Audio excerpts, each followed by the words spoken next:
आज गणतंत्र दिवस के प्रोग्राम में हमारे बीच में यहाँ पर मौजूद सभी क्षेत्र के सम्मानित लोग, मुझे यहाँ पर बड़े एहतराम से बुलाया मास्टर जाहिद ने, और सभी टीचर्स, प्रिंसिपल और यहाँ मौजूद प्यारे बच्चों, आप सभी का मैं धन्यवाद देना चाहती हूँ कि आप लोगों ने इतनी देर से इंतजार किया और इतना अच्छे प्रोग्राम का यहाँ पर आयोजन किया। साथ ही मैं आप सभी को बधाई देना चाहती हूँ। आज हमारा देश 76वें गणतंत्र दिवस का दिन मना रहा है, तो उसके लिए सभी देशवासियों को बहुत बहुत बधाई, आप सबको बहुत बहुत बधाई।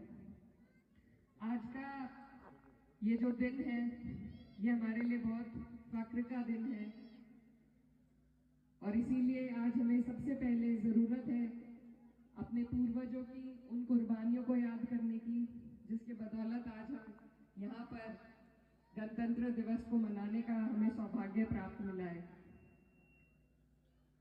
हमारे देश को आजादी दिलाने में हमारे देश के हम सभी के पूर्वजों का खून, पसीना, मेहनत शामिल है। उन्होंने बहुत बलिदान दिए हमें यहाँ तक लाने में, और आज उनको याद करते करते, उनकी सीख को याद करते करते, पीछे देखते देखते हमें आगे का सफर तय करने की भी जरूरत है। मैं धन्यवाद देना चाहती हूँ मास्टर आदिल का, जिन्होंने बहुत अच्छा यहाँ पर अपना भाषण दिया, मेरे लिए पोएम पढ़ी। बहुत बहुत शुक्रिया सर, और बहुत अच्छी बातें बताई। हम लोग जितना अपनी हिस्ट्री, अपने बड़ों को याद करके हमें आगे चलना चाहिए, उतना ही ध्यान आज हमें अपने आने वाली पीढ़ियों पर देने की जरूरत है। जो यहाँ पर छोटे मासूम बच्चे मौजूद हैं, इनके पढ़ाई की, इनके मुस्तकबिल की अगर हम चिंता अपने मन में लेकर काम करेंगे, तभी मुझे लगता है हमारा देश आगे बढ़ पाएगा, उस रास्ते पर चल पाएगा और उस तरक्की की राह पर चल पाएगा जो ख्वाब हमारे पूर्वजों ने देखा था।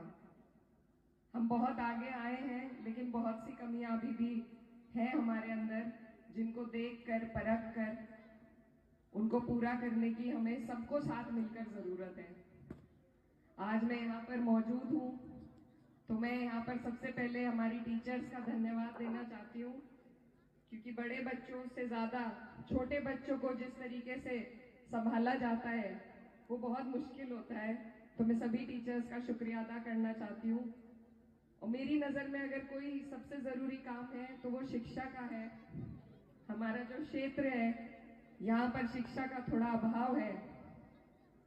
आज हम अपने देश के लिए अगर सबसे ज्यादा कुछ कर सकते हैं तो हम अपने बच्चों को पढ़ाई की तरफ उनका रुझान बनाकर ही अपने देश के लिए कुर्बानी और तरक्की की राह आसान कर सकते हैं। तो यहाँ पर जितने भी लोग मौजूद हैं, सबसे मेरी गुजारिश है कि हम लोग अपने सारे काम बाद में करें, लेकिन अपने बच्चों के मन में पढ़ाई के लिए एक ऐसी बुनियाद को तैयार करें जिससे वो हर रास्ते को आसान कर पाए।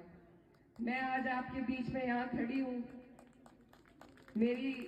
यही मेरा सौभाग्य रहा है कि मेरे वालिद साहब ने, मेरी माँ ने हमेशा मेरी पढ़ाई पर ध्यान दिया, और पढ़ाई के रास्ते से ही आज मैं आपके बीच में एक सांसद के रूप में मौजूद हूँ। तो मेरे लिए ये सौभाग्य की बात है। और अगर मैं कोई भी बात कह सकती हूँ तो जब मैं अकेली थी चुनाव में, घर पर भी कोई नहीं था, तब मेरी पढ़ाई मेरे काम आई। मेरी पढ़ाई मेरा आत्मविश्वास बनी, और यकीन मानिए अगर हम पढ़ाई के रास्ते पर बच्चों को चलाएंगे तो कोई भी मुश्किल पड़ाव उनके लिए मुश्किल नहीं रहेगा। तो इसलिए आज हम सरहदों पर जाकर हम सबको बलिदान देने की जरूरत नहीं है। उन परिस्थितियों से हम बाहर निकल आए हैं। आज अगर हम कुछ कर सकते हैं तो वो ईमानदारी के साथ अपने बच्चों को पढ़ाई की राह पर चलाकर अपने देश की प्रगति के लिए उन्हें तैयार करने का काम कर सकते हैं। इसमें जितना बच्चों के योगदान की जरूरत है, उतना ही माँ बाप के योगदान की भी जरूरत है। तो आप सब मिलकर, हम सब मिलकर अगर ये प्रण लें कि हम अपनी आगे आने वाली पीढ़ी को अपने देश की प्रगति के लिए तैयार कर उन्हें पढ़ाई की राह पर चलाएंगे और हमारे बच्चे इस क्षेत्र से निकलकर जब आईएएस पीसीएस बनेंगे तो वो देश के साथ साथ अपने क्षेत्र का, अपने परिवार का, हम सबका नाम रोशन करेंगे। तभी हम लोग अपने क्षेत्र को असल तरक्की दिला पाएंगे। आज ये स्कूल यहाँ पर इसका निर्माण हुआ है, इतने बच्चे यहाँ पर पढ़ रहे हैं, मुझे देखकर बहुत खुशी हुई। ये हमारा चौथा पांचवा कार्यक्रम है, आज स्कूल में ही सारे कार्यक्रम हो रहे हैं।